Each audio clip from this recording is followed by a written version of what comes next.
the road to the Super Bowl. Every game on the schedule. It don't matter if we at home or on the road. You try to tackle, I'll truck a sucker and take it sold. I'm staring at 4th and goal, gotta find an open hole. A linebacker just close a hole where I'm supposed to go. So now I'm thinking my centers are all pro, so I trust he can make a walk for wherever the ball go. Yeah, there's 5 seconds on the play clock. The crowd was loud, but they stopped. Now it's silent while they watch. They stand off in the red zone. All I see is red home. Watch me get this touchdown and this W and head home.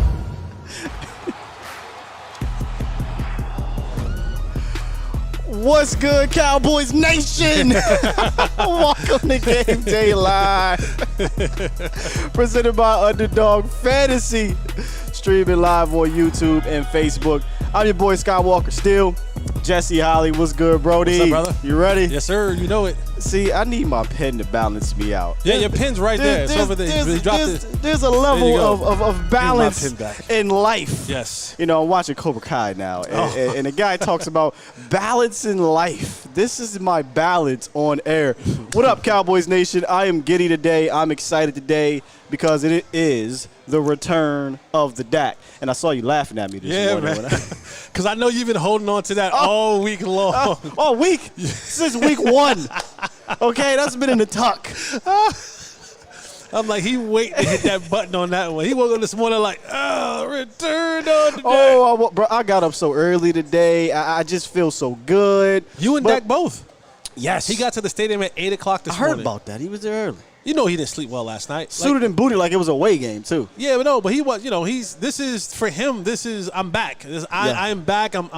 He didn't sleep well last night. He had his clothes ironed out late. Like you said earlier in the week, he had his clothes on the bed already, school clothes out. He was ready to whites down. Yeah, he was ready to get to the stadium as early as possible, man, to get things going. How you feeling, though, about this kind of bounce-back game, Dak coming back? I mean, we'll break it all down, but just your overall general feelings about today. No, I'm excited like everyone else. There is this level of anticipation when you're looking for what is Dak Prescott going to bring. Yeah. We've seen what this defense has been early on in this season, and we've been kind of waiting on this missing piece. Reports came out today that Dak Prescott personally picked out the Detroit Lions game. Ed Warder, let's put it out there. Ed Warder said it. He said that Dak Prescott personally picked out this game for his return. I don't know. I've been looking at the calendar and go, yeah, I'm gonna come back to Detroit game. I'm gonna come back to Detroit. Hey. That's what they say, man. So for me, I'm as excited as everyone else. I'm cautiously optimistic. I'm a little bit nervous. There's a little bit of nerves. That's the word that are in there for me because I don't know what Dak Prescott is going to be. I don't know how he's going to be implemented back into the game plan, how he's going to be implemented back with his receivers and his offensive line, and is Kellen Moore going to glitch today or is he going to keep it calm, cool, and collective? That is the nervousness that I have around this football game today. I had more time to think about it, and I'm going to tell you later why today the now is about how Dak handles his comeback. The future is about how Kellen Moore handles it. Oh, that's sophisticated. You ever see that YouTube where the big brother is doing that little thing with his sister? And, and she puts her glasses like that was your glasses on right there. Yeah. That was like you put your glasses on. That was hard. She was like, "Oh, you think I can't do it?" Yeah, and she puts the glasses on. So y'all stick around for that. But if you are new to what we do here on Game Day Live, presented by Underdog Fantasy, make sure y'all sign up for that promo code ATOZ. I got a 4 for 1, 2, 3, 4 later on. You make sure y'all stick around for that. What we do is we play game day catch up and we talk about the inactives for today, and we got a bit of a surprise. Yes. Let's just run through them right quick. Game day inactives: Jabril Cox, quarterback Will Greer, Nashawn Wright, Marquise Bell, Devin Harper. But the surprise today was Neville Gallimore was a healthy scratch.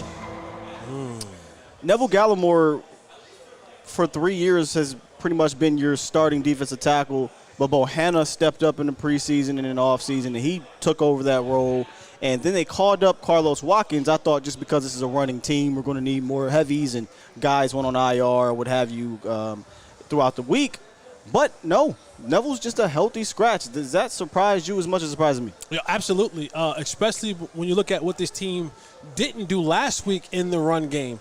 You would think that they would want all their big Right. horses ready to go for this game because you know what Detroit is going to try to do, especially all throughout this game. They're going to try to run the ball. Even though DeAndre Swift isn't playing today, they're still going to try to run the ball with Williams and company. So to not have Neville Gallimore in the rotation is when I was like, whoa. When we talked about the pregame, I was like, what's that about? Yeah, I start putting on conspiracy hats. Like, are we going to trade him? And then you was like, well, what you going to get from? Like, probably not enough to Right. trade him. Just keep him because you're going to need this depth as you go into. It's a 17-game season Absolutely. now, and then the playoffs are a different animal. So, maybe they're just comfortable with Los and Bohanna and Osa and these guys. But yeah, I'm a little bit surprised on that one, man. No, absolutely, and we hope it doesn't bite us in the butt today. So hopefully, whoever is playing, Carlos Watkins is excited about getting the call up and that he's ready to go. But the other thing is that the Cowboys have now activated not one, not two, not three, but four tight ends to go into this football game. Yeah, that one. Another thing that shocked me there, and that actually happened at the end of the week. Yeah. Schultz was a full participant pretty much all week, so it was trending towards him playing. But you also had to peel that back and say, well, let's wait till Sunday because Saturday he tweaked something and he was out. And then it came out that they were calling up Sean McEwen, I think it was on Friday or what have you. So it's like, okay, you're calling up 4 tight ends. Here's my guess, Jesse. Remember in the Rams game, he tweaked something again, re-aggravated his injury again, and he only played 10 snaps. So I wonder if they're bringing up Sean McEwen just in case that happens again. And we saw a lot of 12 and a lot of 13 personnel against the Philadelphia Eagles. Maybe we see more of that, and you want to make sure you protect yourself in that instance. And I'm not saying that you're wrong. Again, this is us taking educated guesses. Yeah, but we talked about how bad the Detroit Lions defense was. Again, I would like to have a guy like Neville Gallimore activated instead of having a 4th tight end activated. I think even if Dalton Schultz got hurt, you still have 2 good enough young tight ends in Hendershot and Ferguson where they would be able to handle that package. And again, remember they use the lineman as a fullback in certain situations. So that's what I was confused at. Like, why would they bring up why would they take down a defensive tackle and add a tight end to the mix when you're not playing a team that you really have to worry about dominating you up front? More so being dominated the other way around with them being the offensive dominant portion of their team. So that's why they paid Dan Quinn and those guys the big bucks, and we'll see how all this thing works out. And again, I hope it doesn't come back to bite us in the butt. Nope, and maybe they'll use those 4 tight ends to eventually block for one Dak Prescott, who returns today, and that's where we're going to start Cowboys offense against the Detroit Lions defense. I dubbed the Detroit Lions defense 30 for 30. Let me show you why. Let me just show you why. For those who didn't tune in to the show.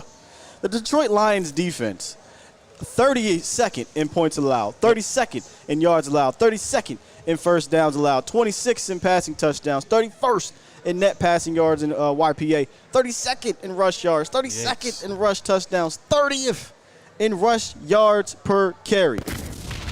30 for 30, the Detroit Lions defense.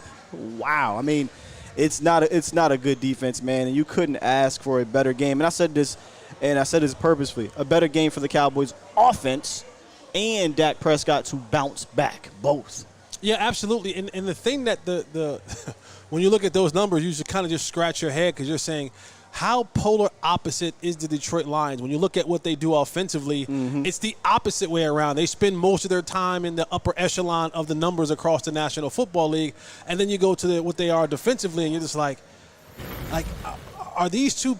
Are these two of the, like? Is this the same football team? It seems like it's two completely different places. And Aaron Glenn, who's the defensive coordinator over there, he's struggling. But the one thing that when you look at all of those numbers, they're coming off a bye week. Coming off a bye. That's like the one advantage they have. That's the one advantage that they have because they had a chance in the season. And sometimes you get that in the middle of your season to have that break, to self-scout, to self-reflect and go, where can we get better? And it's always going back to doing what? Simplifying the things that we do. Because sometimes you get away from yourself and you want to do so many different things. You want to try so many different things. And then you go, they don't work. And there's so very little time throughout the week to make those adjustments. And Detroit, while they're 1-4, they've been in a lot of football games. No help to their defense. Yeah. But maybe they've kind of tried to rectify some of that coming off the bye week. But your numbers absolutely show why they are 1-4 in the National Football League. It's so funny you say that because a couple weeks ago after they lost to Geno Smith, they put up 8 points on the Detroit Lions. Dan Campbell came out and said, me and Aaron Glenn, we got to go back. We're going to take a look at this and make some personnel changes, simplify things. It's so crazy you said that because I read that quote and he talked about simplifying things. And obviously they couldn't do it the next week because they had to go against the Patriots. And like you said, you can't implement all of that within game week because you're prepping for the next opponent. Right. But now they got 2 weeks to do it. So I wonder if they come out and make some changes. But even if they do, respect your opponent. Yes. Right? Always. But I look at the talent level on the other side of the ball, man. They're going to be without Charles Harris, one of their best pass rushers. They do have the young guy, Aiden Hutchinson, who's their most talented probably player on defense. They got a Jeff Okudah. They got, I think it's Harris or is it Deshaun Ellis? I'm sorry, Ellis back there at safety. They have some talent, but they don't have a lot of it. Right. And I still think that you can overpower these Detroit Lions at the line of scrimmage, at the second level, at the third level. I just think you are a better team overall. But I posed a question to you before the live stream here, before the show. So I was thinking about this for about a week. I'm like, Dak is coming back. Stephen Jones alluded to this. Jerry Jones alluded to this. He said, this isn't the same team from week one. And that got me to thinking, what is different from week one? Because things are. Yes. Things are not.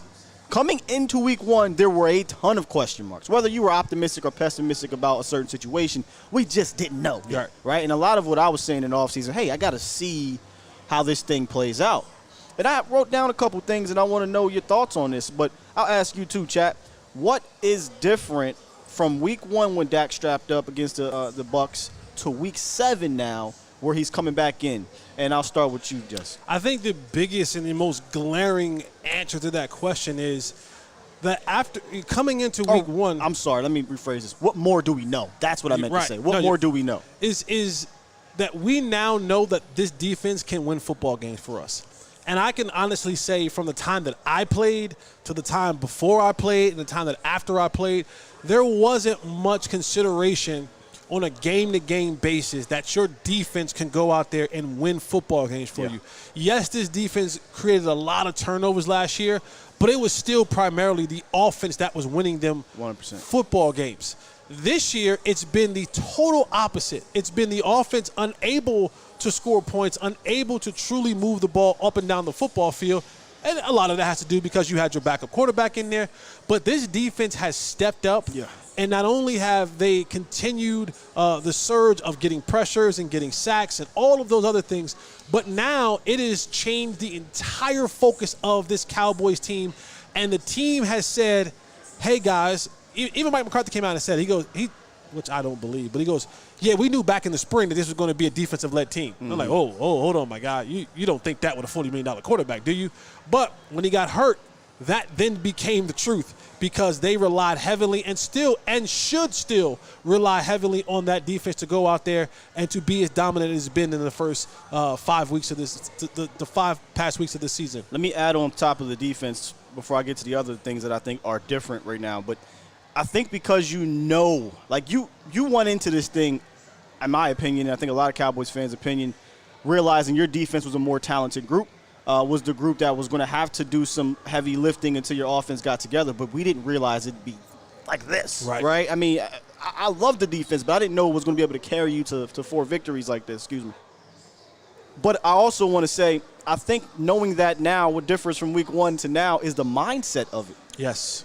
Maybe for Kellen, maybe for Dak, maybe for McCarthy, but whatever. There is a different mindset that you go into these games now saying, okay, I know I don't have to score 31 points. When I say I mean we don't have to score 31 points to get victories because my defense is like that or can be like that. Whereas, yeah, we might have confidence coming into week 1 that your defense, and I even picked the defense to hold the Bucs to, was it 20? I think I had to score like 23-20 or something like that. But I didn't know it would do this, right? So I think the mindset for Kellen Moore, Mike McCarthy, Dak Prescott should be different heading into the rest of these games because they know if I need to dial it up, I can do that. But I don't need to load the clip and unload the clip all game. I don't Right. need to do that. So I'm with you, man. I think that is the biggest difference is the knowing. I shouldn't say difference. I keep saying that. But it's the biggest thing we know more of now than going into week one. But there's a lot. There's a lot that you know more about. I think you know more about this offensive line. Coming in week one, you had Tyron Smith go down. We didn't know what the rookie was going to be like. The left guard, and let's be honest, let's talk about what happened in week one. Your left guard situation was terrible. Absolutely. Tyler Smith showed us some good things in that game, but he also showed us things where like, uh-oh, if he's going to play like this, which was kind of up and down a little bit, get laid out of his stance, and played a big factor in your quarterback getting hurt, maybe we could be in a bit of trouble. But they cleaned that up, man, and I think your offensive line is a solid group. It's not like it used to be. It doesn't have those star-studded names, but I think it's a group that can get things done. Do you see this offensive line kind of playing with more confidence, especially in the run game? Yeah, playing with confidence because anytime I get an opportunity to work 5 days a week with a 3-time Super Bowl champion offensive lineman, Nate Newton. And Nate always talks about, he goes, man, there is something about when you're an offensive lineman and you know that you're going to run the football at a consistent basis. Your mindset changes. Yeah. You go into the game knowing I get to be the attacker and not have to sit back in my pass set and become the attackee. And when you look at what the Cowboys have done over these last 5 weeks, when they've turned more into the running game, it has limited those dropbacks. Cooper Rush would have, maybe 20 attempts, 22 attempts a game, and the completions are down. But what you've done for your offensive linemen is you've allowed them to gain confidence. You've allowed them to set differently. And defensive teams play them differently because they know that there's not going to be this wide open thing where now you're going to have all these gaps to play to. Kellen Moore and Mike McCarthy, they went to more of the 12 personnel, keeping 2 tight ends so that they can help with the blocking as well. To just I just want to muddy the lines up and the gaps up for the defensive front trying to rush the passer. And then for the quarterback, we had the numbers a couple weeks ago. Behind only Tom Brady, Cooper Rush was getting the ball out the second fastest in the National Football League because he didn't have many reads that he had to go through. So when your offensive lineman isn't getting holding penalties, isn't getting false start penalties, all those type of things, it delivers a level of confidence because I'm not holding and I'm not worried about things, and I know that I'm going forward most of the time than I am going backwards for a pass set because a lot of our false starts have come from pass sets. They've been trying to get out of their sets real quick and jump in the gun a little bit. So, and the holding's the same thing. It's been coming on the pass plays in the past. You see the numbers Unless it's a tight end. Right, but you see the numbers of offensive linemen holdings go down, false starts go down. They'll have them here and there, but that confidence in them has grown because the way the game plan has approached and allowed them to be special. A very underrated thing that is different going into week one, or I keep saying that. I want to make sure I'm using this right. We know more of now than we did in week one.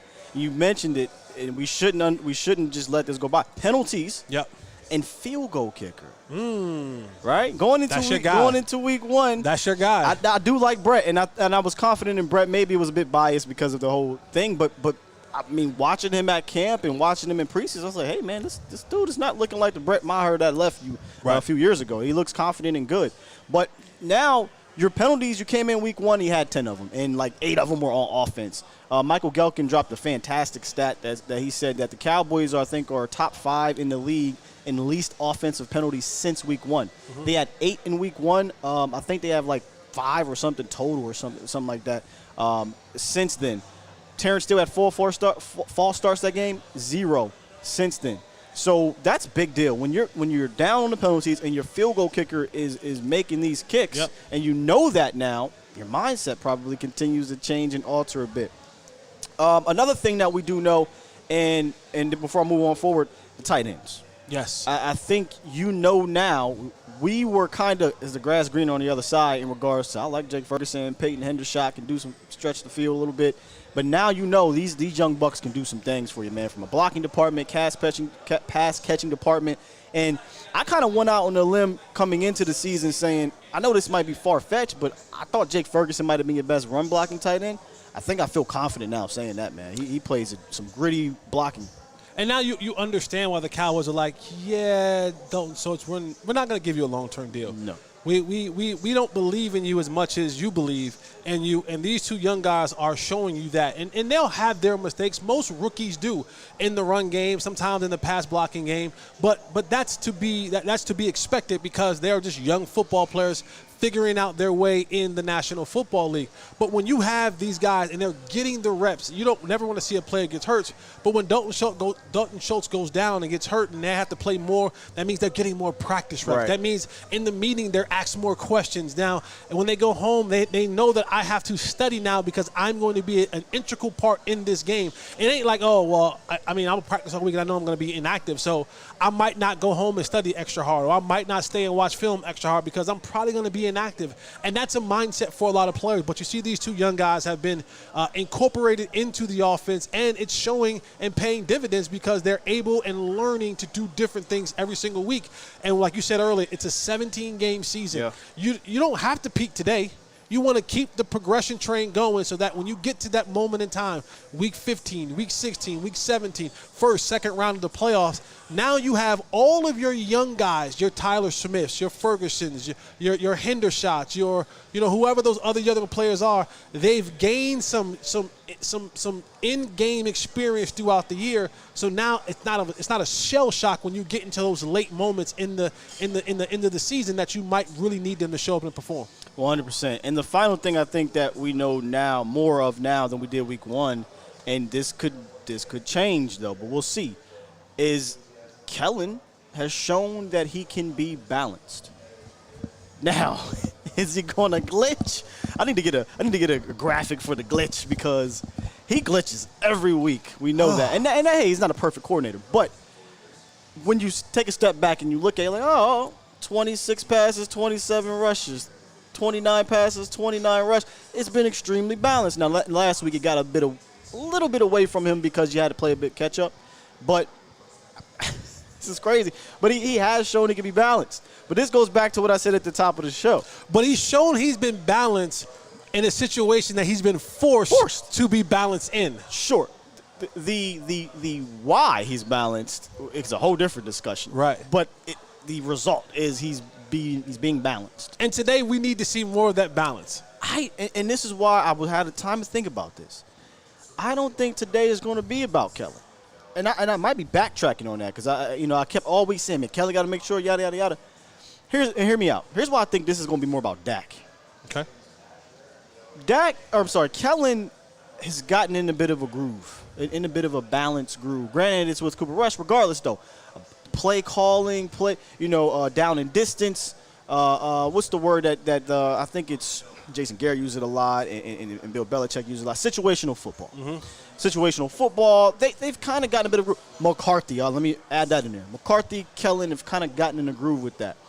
I think without a bye week yet, you still stay on that kind of groove, that kind of progression. So I don't it sound crazy because I always get on Kellen. I don't necessarily think he will get off that today. Dak, though. Dak is back. He's excited. He woke up at 4 in the morning with his clothes on. He slept with his clothes the night before, like the first day of school. He got his fresh whites on. Absolutely. He shows up at he get there? 6 o'clock in the morning. He out there doing fresh cut.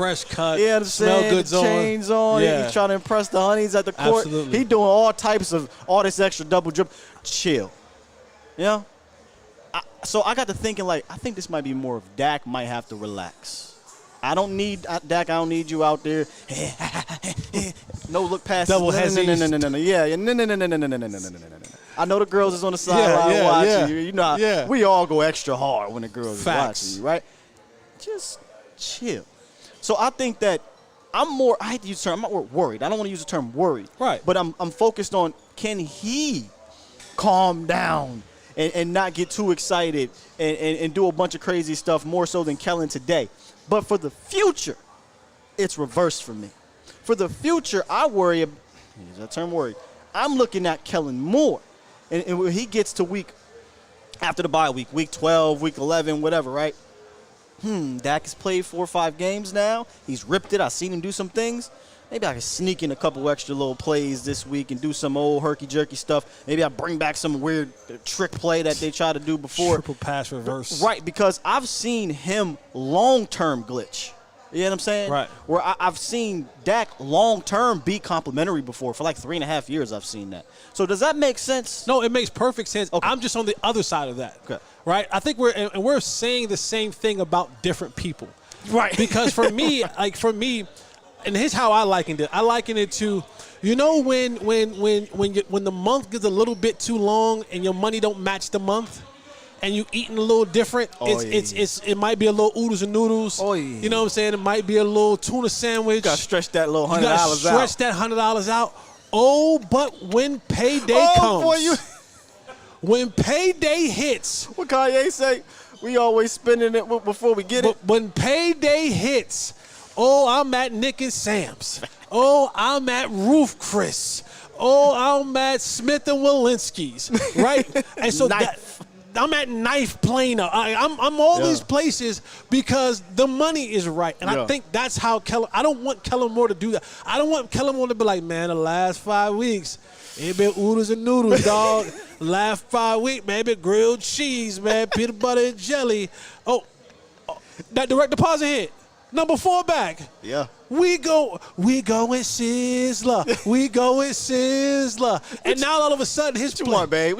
What you need? Where we going? Give a cheese on that, dog. And now he's like, all those past plays that I was like, no, we couldn't run before because we had Cooper Rush in there. Now he's like, but this page of the book, I'm going back to all. You know what I'm saying? So that is my fear for Kellen Moore. He's been like, I've been snacking on this tuna and crackers for the last 5 weeks. I've been eating oodles and noodles for the last 5 weeks. I want steak. I want shrimp. I want the big shrimp. I don't want the little shrimp. I want the prawns. I want the big boys because the check is cleared. 4 is back. Let's go and get it. I love it. So, and then, that's the only thing. I don't want him to go there just yet. And while we're saying all of this, it may all come together. Yeah. It may all come together, and Dak may come back and just be just fine, and Kellen may come back and be just fine, and this thing can pick up where it left off. But for his talking's sake, I'm just like, Kellen, just be easy. Just be a little easy out the gate. We don't got to rush right to Nick and Sam's and get the tomahawk medium with Oscar style. You know what I'm saying? With the drinks. Give me some guac. You know what I'm saying? We don't need all that right now. now. I'm really in tears. You don't need the seafood tower right now.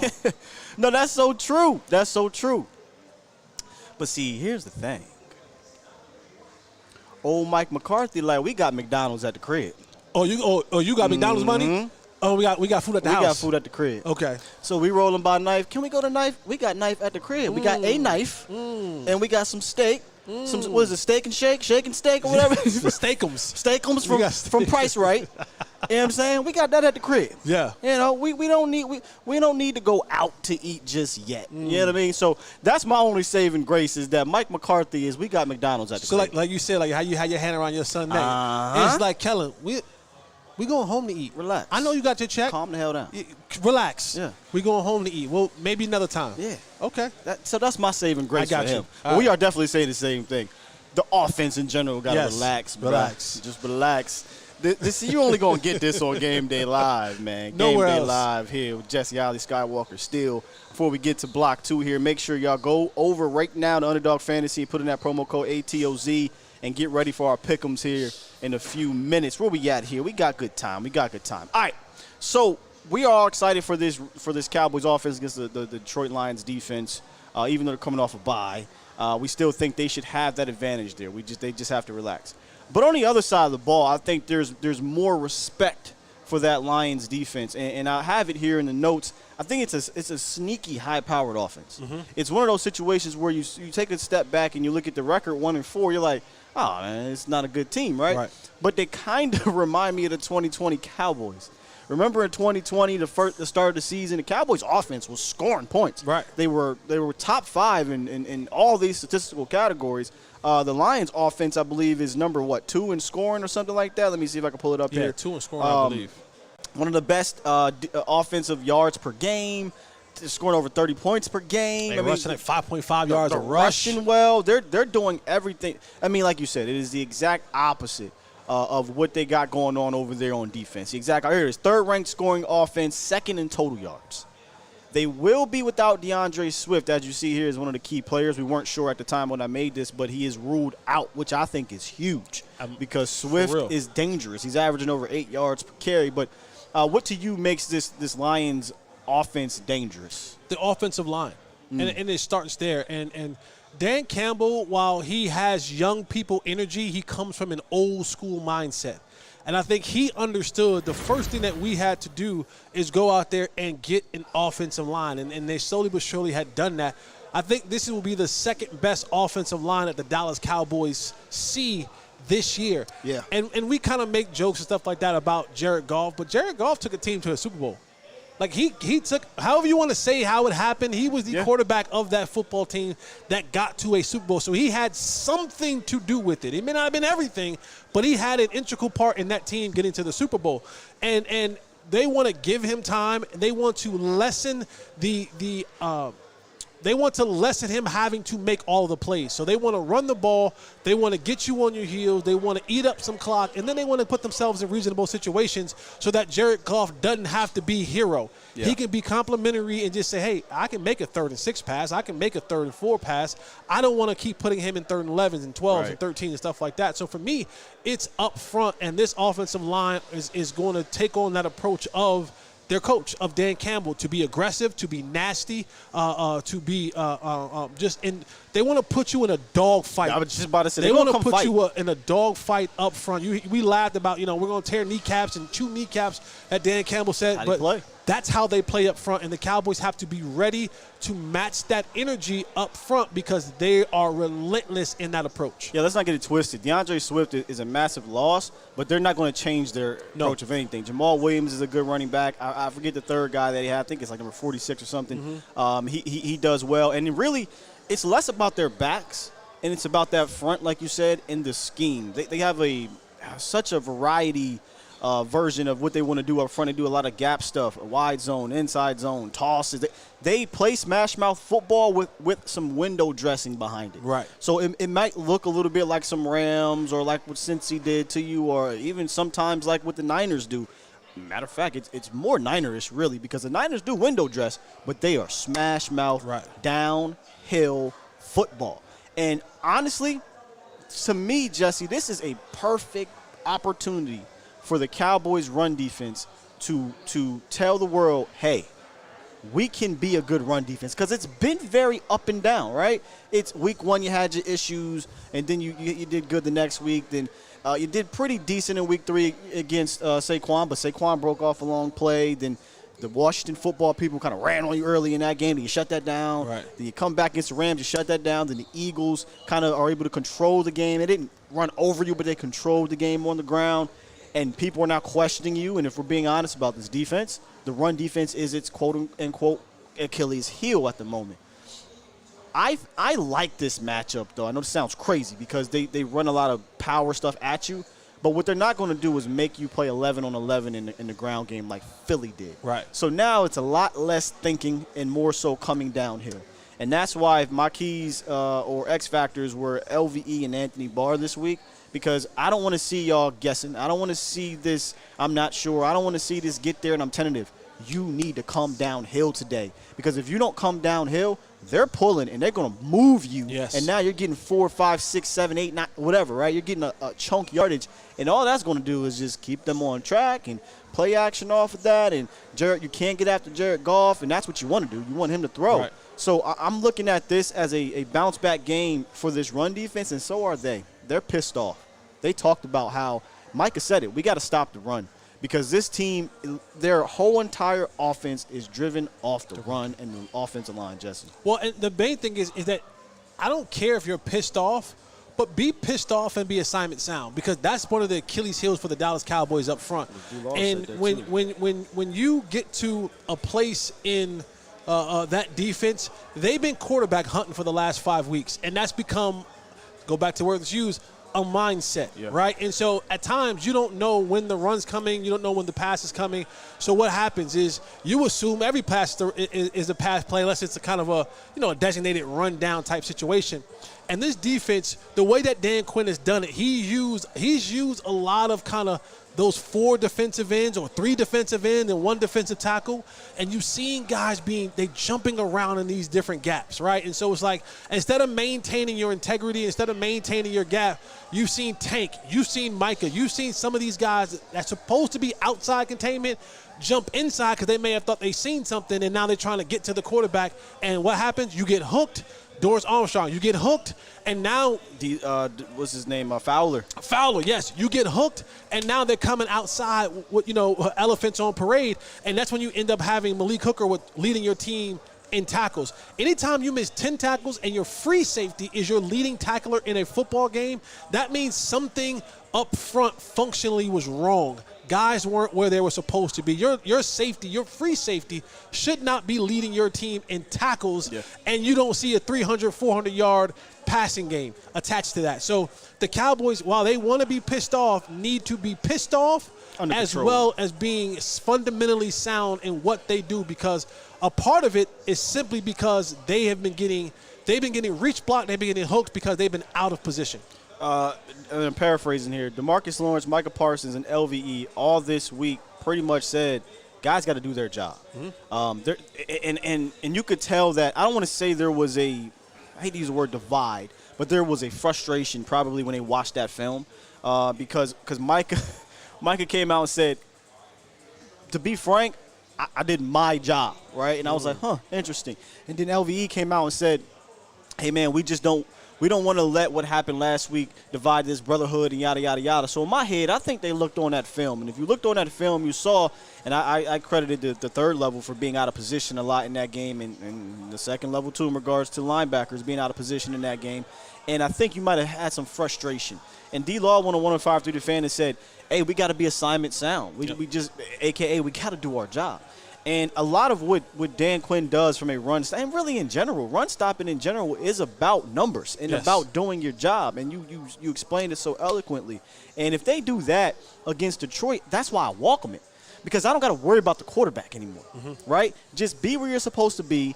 And as linebackers, which I've been concerned, the fans know I've been concerned. The linebackers have been, at best, I think, okay, and too much of the times below average. And in a sense of being a striker and getting downhill and making plays behind the backfield, they just seem to not do that. I need you to do that today. I need you to do that today. I need my defensive ends to contain the edges. In fact, let me see if I can bring it up here on my X factors in the game. Yep. Edge containment. Force it back inside to those linebackers that are coming downhill. LVE and Anthony Barr. Play downhill football. I don't know if this is a game where you run a ton of big nickel. We'll see if that happens because this is a smash mouth football team. But if you do, then I need Dono to play better. All right, now let me ask you this question. Is this one of those games where you say, hey, Micah, you have to now go back and play a little bit more linebacker. Yeah. And we go back to our traditional front four and put Micah back at linebacker and let him now roam from that position and shut things down. Brother, yes. Because this isn't. Listen, I don't know. Is Reynolds? I guess Reynolds is playing, so he's another weapon out there. Amon-Ra St. Brown, very good slot guy that you got to be worried about and whatnot. But I mean, this isn't. You're not playing against Joe Burrow. Right. You're not playing against the Rams. This is a team that wants to run on you. Right. And I just think you've been missing that impact at linebacker. Micah Parsons had a lot of tackles for loss and a lot of stops at linebacker. You know what I mean? Against running teams. Just go back and watch the Vikings game. When he was at linebacker, he was a difference maker. And I just think you got a guy in LVE who plays a bit tentative, who doesn't want to make a mistake. And even when he meets you at the hole, his feet get to stop and he gets those yabba-dabba-doo feet. And, you know what I mean? Like, run through the damn blocker. Fred Flintstones in him, right? Yeah. Come on, Fred. Yeah, so, this was a game. Last week was a game. There's a couple other running teams. Washington was the one we talked about. Remember that? Yep. So, yeah, man, I would love to see it. I don't like to question Dan too much. But if we get to a point in the season where teams are continuing to take advantage of your linebacker deficiency and Micah's not there more often than not against teams like this, then, I'm going to say the love affair is over because Dan has been fantastic. But I will have to say, somebody asked Dan, hey, why are we refusing to play Micah at linebacker so he can get in a groove at linebacker?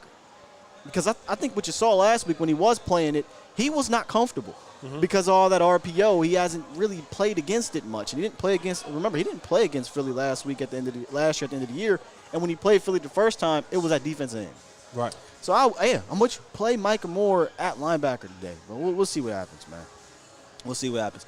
Perfect timing, y'all. We are about to hit the third block of the show where we play a little bit of high, low, our Underdog Fantasy Mouse in the House and predictions. So stick around for that. You ready for some high low, Jesse? Let me take a little drink here before we get into the high low. Bring this up. High low is presented by our guys over at Underdog Fantasy. Did I have a good day last week? No, I didn't. I missed it by one. But it's cool. It's cool. Listen, let me tell you about another easy and fun way to spice up your football season. It's Underdog Fantasy and their Pick'em game. Just look for your favorite or least favorite players, their stats. Pick whether you think they'll end up with a higher or lower total than the number in this week's game, and you can win up to 20 times your money in a single night or day. Underdog keeps it super simple with their easy-to-use website and mobile apps. Again, pick between 2 or 5 players and your Pick'em entry.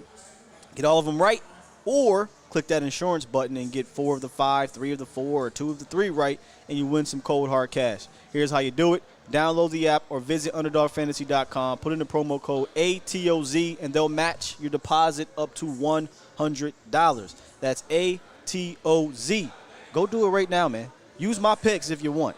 Let's get to it. Jared Goff.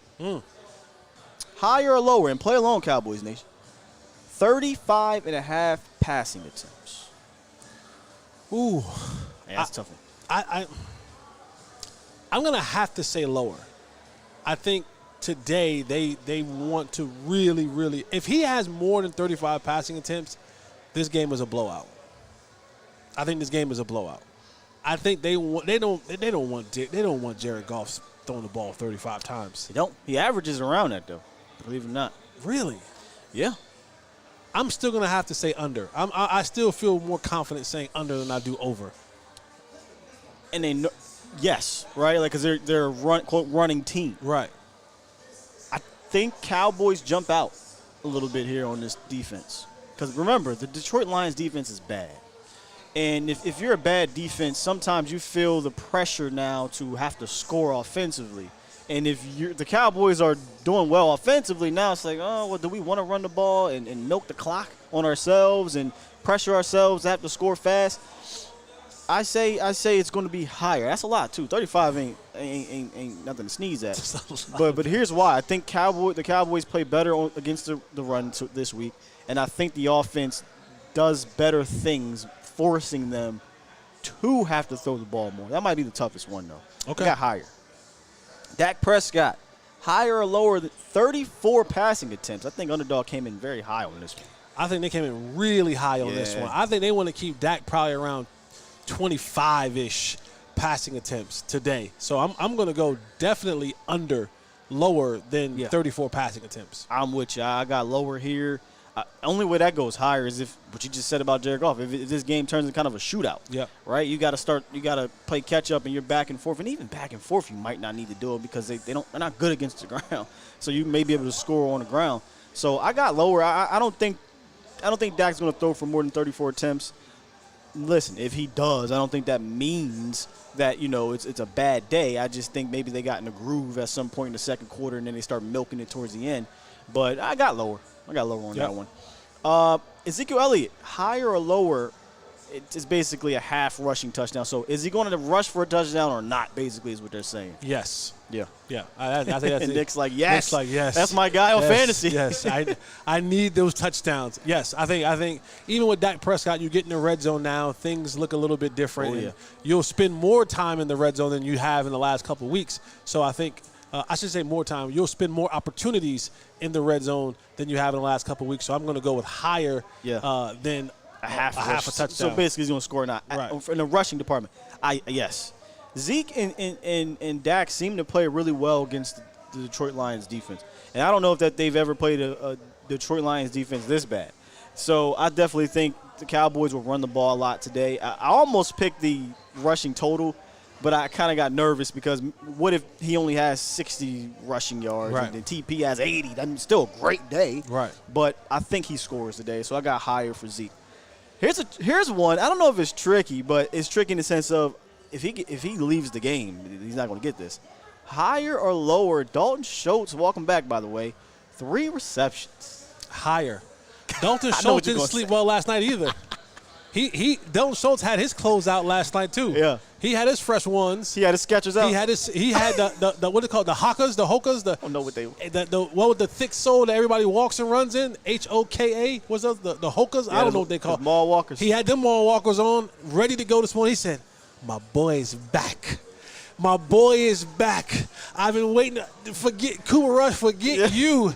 This dude right here, he going to find me early and often." And I think he might have that in the first drive. First drive. Because they're going to try to come out, get Dak some easy throws. Yes, that's what I'm thinking. And Dak's favorite target right in front of his face will be Dalton Schultz Yeah. for the little gimmies. Yeah. And that's he may triple that 3 receptions in this game. That's higher, absolutely. He has something like 6 the first week. Yeah, if he doesn't bang his knee or something or Right. tweak it or whatever, this is easy. This Dak is a still gimme might to me. throw him a couple to the sideline. he might be out on the sideline with Jim Maurer getting checked out, and Dak might be like, you know what? What's up, my guy? And throw him another 1 or 2 on the sideline. Yeah, man. Look. I mean, you're gonna get some play action going. I think this week, just some easy throws. We saw Cooper Rush come out in the second half last week and get play action. It was boop right to Ferguson. Just swap Coop for Dak, swap Ferguson for Schultz, and I think you'll get some easy dump offs. This is easy to me, man. The option route is back in play. I hope. The option route is back in play. Whoa, you mean that option? Oh, gosh, for the tight please, end. No. For the tight end. Oh, well, if it's Schultz, yes, Yeah. because see, and here's the thing, unless that is a real thing, right? The relationship. McCarthy said usually when I was in an option route offense, it was one receiver or tight end because it was the relationship with the quarterback. Nobody on this team has a better relationship with the quarterback than Dalton Schultz. Absolutely. And he knows how to read. And let's be fair. I love Ferguson. I love Peyton Hendershot, the future of what they can do. The only thing they lack is experience. So they don't have the IQ of knowing where to sit down in some of these zones. I saw it last week against, I think it was the Eagles, where Cooper Rush missed. He never was going to go over there. But you had, I think it was on a go route, sitting in a hole, you had 13, Michael Gallup. Instead of going there, he obviously was going to go to Ferguson. But instead of Ferguson sitting in that hole, he kept going and overthrow, miscommunication. Yep. I don't think you have that with Dak Prescott and Dalton Schultz. Dalton Schultz will get to that middle, boom, sit down, 8 yards, first down. Let's keep it moving. Be quarterback friendly. Yeah. Being quarterback friendly has never done anyone wrong as No. a pass catcher in the National Football League. No. Quarterback friendly gets you a lot of receptions. Yeah. And let's not, and again, I want to make sure I say this, let's not act like having a quality tight end, not saying Ferguson and them aren't, but not having a quality tight end is a bad thing. There was 11 touchdowns thrown to the tight ends last year. 11. 8 of them was the Schultz. Yep. All right, let's get to Mouse in the House, then we'll hit our predictions. Jesse, who or what unit or whatever would you consider the Mouse in the House for the Cowboys to take advantage of today? Give it to me right now, baby. Who that? Aaron Glenn, Yeah. the defensive coordinator of the Detroit Lions. You, my friend, are the mouse in the house. 100%. This is your first year as a defensive coordinator. You finally got your shot.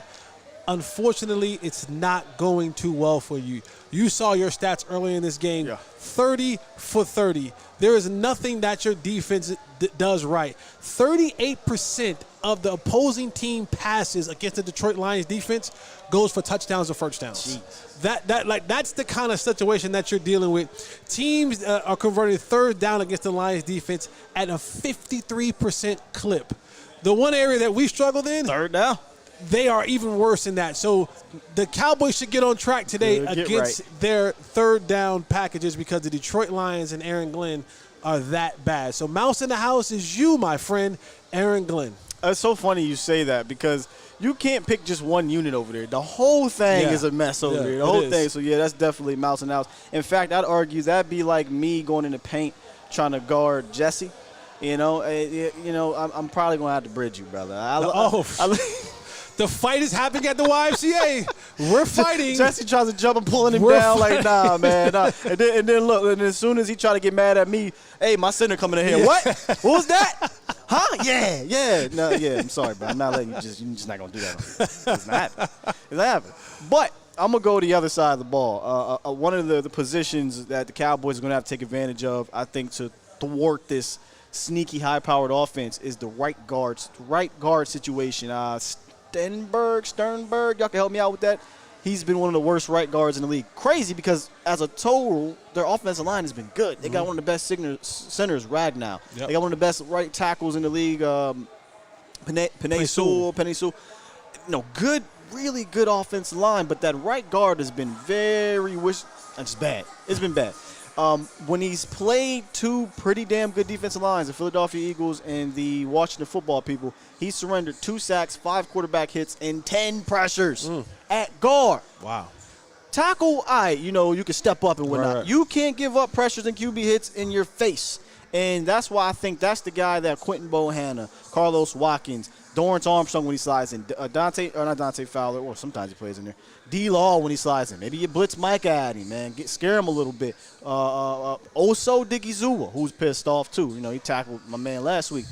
Take advantage of that guy, and you can either A, help stop the run game, or B, get at Jared Goff in the ground. I like it. What's your prediction for the game? All right, man. My prediction is kind of an easy prediction. The Detroit Lions are 0-10-1 under Dan Campbell on the road.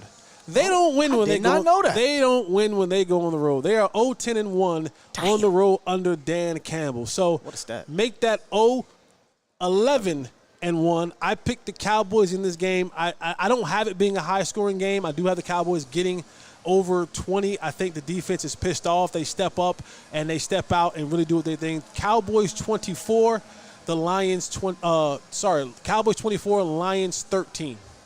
Yeah, I'm kind of around that same score prediction. I'm going to go a little bit higher. But, yeah, I think this is going to be a complete bounce-back game for the entire team. A lot of people were trying to dub this as a trap game, and I say how. They just lost. They just lost on the road.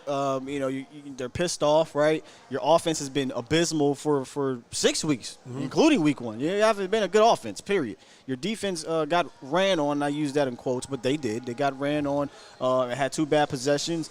I don't know how you consider it a trap game, especially when the next team you play is a bad team too. So you're not looking ahead. Were you looking ahead to 3 weeks down the road? No. This is a game where you go out here and you handle business. I don't know if it's necessarily a statement game because it's a bad team, but your run defense needs to make a statement because this is a good run offense. So I got the Cowboys being efficient on the ground, being efficient offensively in general. When you get into the red zone, the Lions have been terrible. I think they become better in the red zone, and they win this game 29-13. I have 13 as well. Gotcha. I think the Cowboys eclipsed their season high of 25 points earlier in the season, and they still have yet to score more than 2 touchdowns. I did a stat that I found out going into last week. The first 6 games, for the first time since 1990, Jesse, the Cowboys haven't scored more than 2 touchdowns in the first 6 games. Now, I don't know if it goes back even further since it's 6 games? Where are we at here? 4 and 2? Yes, the first 5 games going into week 6. So does this extend? I hope it doesn't extend. I hope they score 3 touchdowns. But I've got 29-13. Dallas gets this victory. Get back on track, and we'll see what we got when we go and play the they come here. The Chicago Bears coming in next week. Yeah, this should be a fun game, man. This should be the get-right game for the defense. Be pissed off, have that moment of self-reflection of, wow, we are human, right? We're not this machine. And being able to come back in and say, all right, everyone now understand that we have to do our job because do your job, right? The Bill Belichick mantra, because someone has found a chink in our armor, right? And now let's go out there and let's alleviate all of that talk that may go around the league of this team can be ran on. And because going forward, teams are going to, every time you give up something, teams are going to check that every single week. Yep. So Detroit is going to check that run game, and they ain't going to check it just once and twice. They're going to be committed to checking, are you willing and able to stop this run game all game long? So that's going to be important for this Cowboys team. And the excitement of having Dak Prescott back out there is going to be huge, and I think that's going to really spark this team. But early on, it's going to be sparks flying because Dan Campbell's going to have his crew ready. Dak's going to have himself and his crew ready, and it's going to be fireworks at AT&T Stadium. Here we go. Kickoff is up next. Cowboys Nation Week 7 is underway. Cowboys, Lions. This has been Game Day Live for Jesse Holley, Skywalker Steel. We will see y'all at halftime. Make sure y'all come back. Be out of here. Peace. I'm in my zone, on the road to the Super Bowl. Every game on the schedule crucial, it take a toll. It don't matter if we at home or on the road. You try to tackle, I'll truck a sucker and take it soul. I'm staring at 4th and goal, gotta find an open hole. A linebacker just close a hole where I'm supposed to go. So now I'm thinking my centers are all pro, so I trust he can make a walk for wherever the ball go. Yeah, there's 5 seconds on the play clock. The crowd was loud, but they stopped. Now it's silent while they watch. They stand off in the red zone. All I see is red home. Watch me get this touchdown and this W and head home.